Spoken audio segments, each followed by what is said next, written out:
Tonight the moon disappears, not behind a cloud, not into an eclipse. It is simply gone. You look up, and the familiar pale face that has watched every human life has been erased from the sky. But the real answer is far stranger than a darker night. At first, you might think almost nothing has changed. The stars are still there. The sun will still rise. Earth will not fly out of orbit or crack in half. Your feet remain on the ground because Earth's gravity is still doing exactly what it did a second ago. Would you even notice before bedtime? You would. The ocean would tell you first. The moon is not pulling the sea upward like a giant invisible hook. It is stretching Earth. Its gravity is a little stronger on the side facing it and a little weaker on the far side, so the oceans form two broad bulges. As Earth turns through them, coastlines get the tides you know. Remove the moon tonight, and those lunar pulls vanish at once. The sun also raises tides, but much weaker ones. In many places, the familiar rise and fall of the water would shrink dramatically. Harbors, tidal flats, salt marshes, estuaries, and rocky shorelines would enter a different world by morning. What happens to all the life that has learned to live between wet and dry? Crabs would still crawl. Mussels would still cling to rocks. But the daily clock that exposes their homes, feeds them, and carries larvae through coastal water would change. Some ecosystems would adapt. Some would collapse. The change would not be a single movie-sized wave sweeping around the planet. It would be quieter, and in some ways worse, an ancient rhythm suddenly missing. Humans have always noticed that rhythm. Long before clocks, people watched the moon and the tides together. The word month itself carries the memory of the moon. Fishing, travel, ceremonies, planting, and stories were often arranged around its returning light. If it vanished, the calendar in your phone would keep counting, but one of the oldest calendars in your brain would lose its face. Then the nights would change. On a clear night, a full moon is bright enough to cast a shadow. It changes what you can see, where animals move, and when predators hunt. Many creatures use moonlight as information. Corals in some regions release eggs and sperm in synchrony with lunar cycles. Marine worms rise and reproduce on schedules shaped by the moon. Birds navigate beneath its light. Even your own sleep can be nudged by the brightness outside the window. What happens when that repeating signal goes silent? There would be no instant apocalypse of confused animals running in circles. Biology is more stubborn than that, but selection works on patterns repeated for thousands of generations. Remove the pattern, and the species built around it must improvise. In the dark, some prey may gain cover. Some predators may lose an advantage.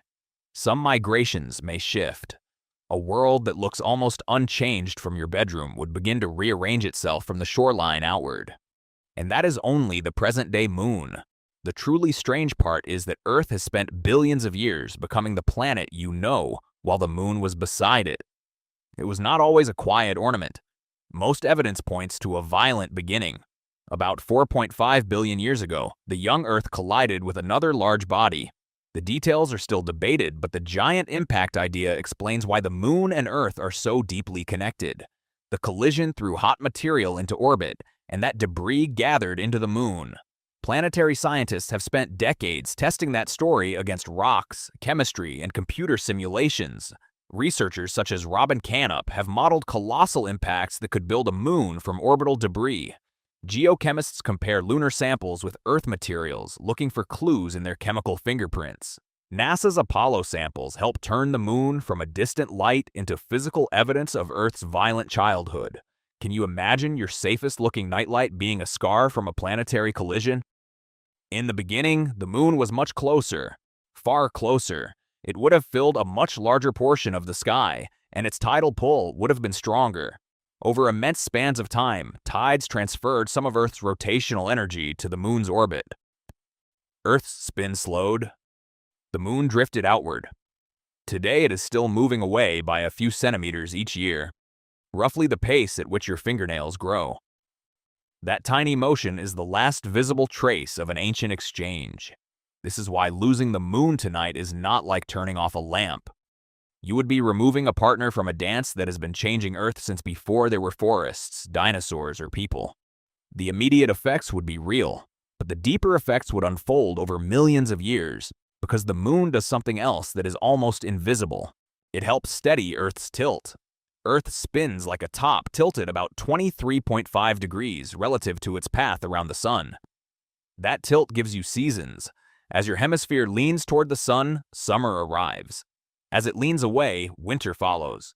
But a spinning world does not hold its direction perfectly still. Gravity from the sun, the moon, and other planets pulls on Earth's shape. The axis slowly traces a circle through space, like a wobbling top. The moon makes that wobble faster and more regular. Its gravity gives Earth's spinning axis a stabilizing nudge. In 1993, astronomers Jacques Lascar, François Joutel, and Philippe Robitel calculated how differently Earth's tilt could behave without its large moon. Their work showed that a moonless Earth could become far more vulnerable to large, chaotic swings in obliquity. Obliquity is simply the scientific word for a planet's tilt. What would your seasons feel like if that tilt began wandering? Not tomorrow, not next year. But over millions of years, Earth could sometimes lean much more steeply, then nearly straighten up again.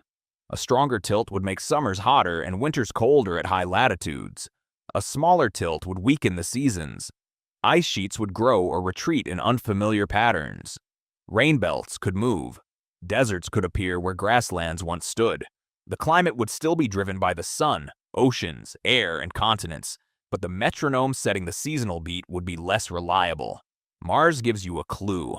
Mars has 2 tiny moons, neither remotely large enough to steady it the way our moon steadies Earth.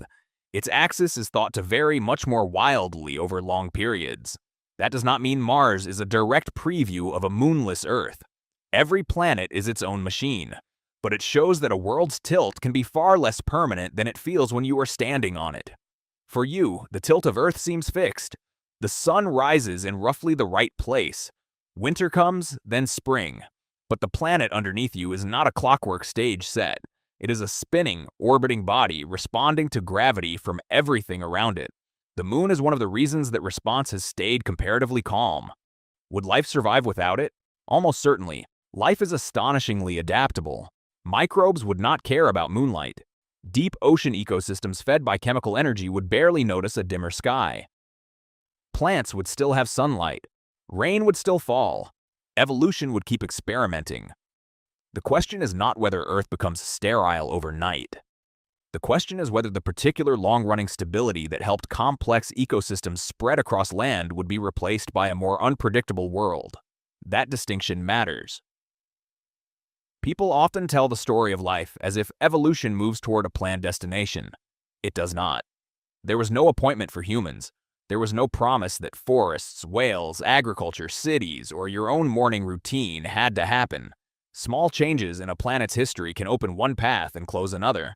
The moon did not create every living thing on Earth, but it may have helped preserve conditions in which certain long experiments could continue.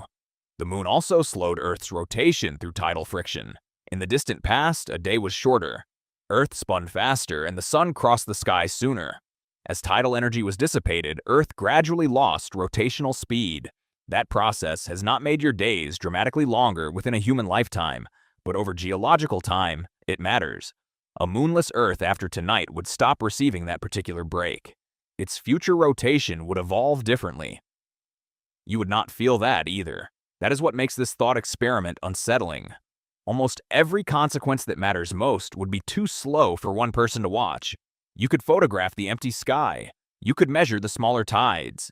You could sit outside and notice how black the night had become.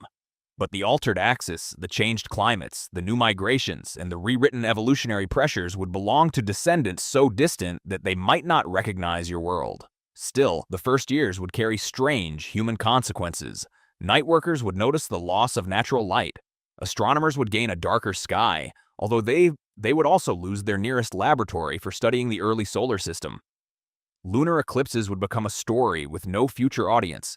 There would be no more familiar crescent hanging above a city, no harvest moon, no moonlit snow, no shared moment when strangers look upward and see the same bright object. Culture would survive, but it would become archaeological almost overnight. Poems about the moon would sound like poems about dragons. Old calendars would contain a puzzle. Children would ask why photographs show a round, pale world above ancient temples and oceans. You would explain that it was real, that it pulled the sea and steadied the seasons, that it had once been close enough to shape the deepest habits of life. Would they believe you?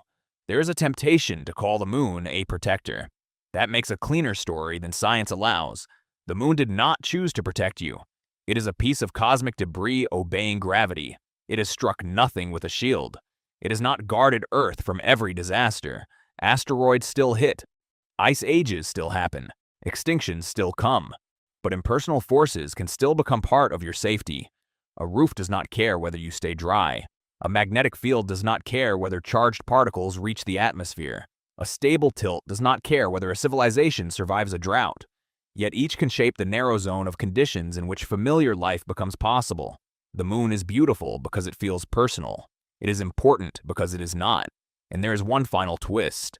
The moon is already leaving, just unimaginably slowly. It will not remain at today's distance forever. Its pull will weaken over vast timescales as it drifts outward. Long before that becomes the central problem for Earth, the sun itself will change, and our planet's future will be transformed in ways far larger than any missing moonlight. The universe never promised the present arrangement would last. That is the quiet lesson in looking up tonight. The moon seems permanent because your life is short. It returns every month. It has been there in every childhood story, every old painting, every tired walk home. It feels like scenery. It is not scenery. It is an active participant in the history of your planet, moving oceans, lighting nights, slowing days, and helping keep Earth's long tilt from wandering too far too quickly. You rarely feel its pull directly. You do not need to. Your world has been feeling it for billions of years. Tonight, when you look up, the moon will still be there, and that may be one of the strangest reasons you can sleep.